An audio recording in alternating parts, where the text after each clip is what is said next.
A new political dawn may be about to break in the Northern Territory when voters go to the polls on Saturday. It's going to be an extraordinary election to watch. All the pundits are wondering whether there's going to be another massive landslide like there was in Queensland and New South Wales, and whether the Labor government of Chief Minister Paul Henderson is going to be blown away. But remarkably, all the indications seem to point that this is going to be a very closely fought election. No big landslides are in the offering, and parties on both sides are saying it's going to be very keenly contested. This is a remarkable situation. Labor has been in power for 10 years, and unlike other states, it appears to have resisted the traditional "it's time" factor. The election could be decided by one seat either way. Some 25 seats are up for grabs, 14 in Greater Darwin, 4 in Alice Springs and 7 in the bush. It is a large electorate. It's 4 times bigger than Scotland.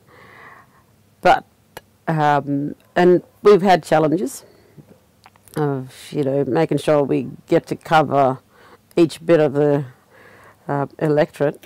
It's a matter of working 24/7, travelling, the many bush roads. I've probably covered 5,000 kilometres in the last week. And I'll continue to do that, continue to sit down and actually not talk to people, but actually listen to what they're saying.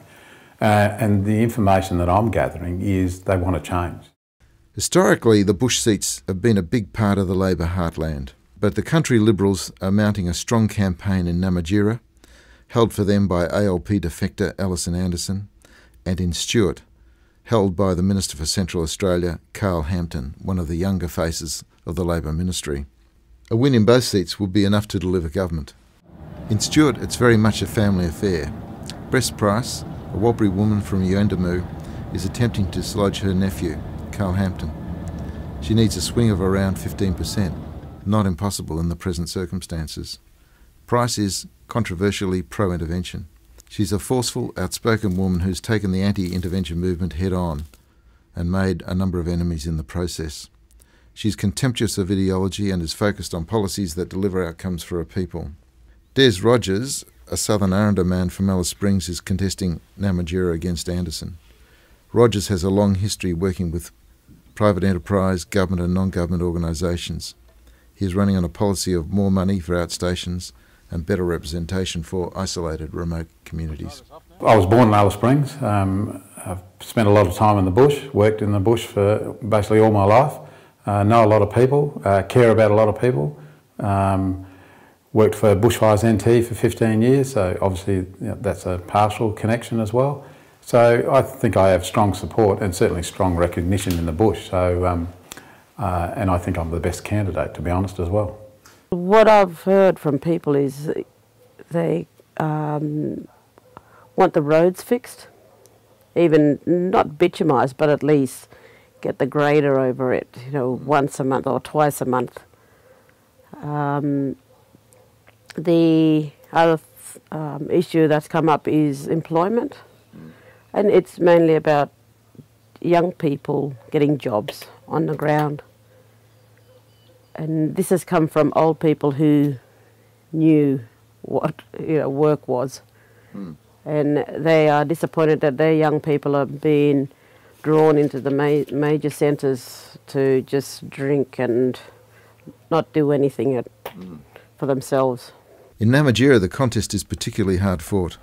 Bitter, some would say. Labor views Anderson's defection to the country Liberals as an act of betrayal and has mobilised resources to bring it down. Rogers' campaign posters are being systematically defaced and trashed. The electorate is awash with malicious gossip and innuendo. The bush electorates contain pockets of extreme poverty. It's where the gap with mainstream Australia is at its widest. At 3 Mile Bore in Utopia, I met families crammed into shockingly maintained houses. The tiny community had 1 car in working order and a payphone to make emergency calls on. There is no work, and the intervention has made little difference to the lives of these people. I look back over the last 4 years, 5 years of the intervention and the significant amount of money that's been put into programs and services.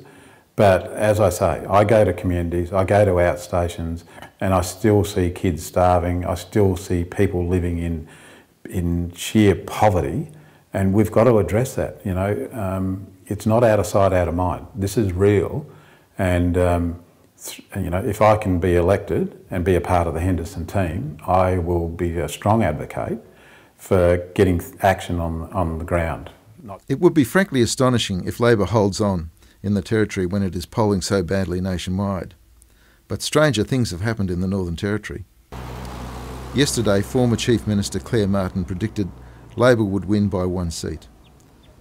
Former opposition leader Jodine Carney predicts the Country Liberals by 1 seat.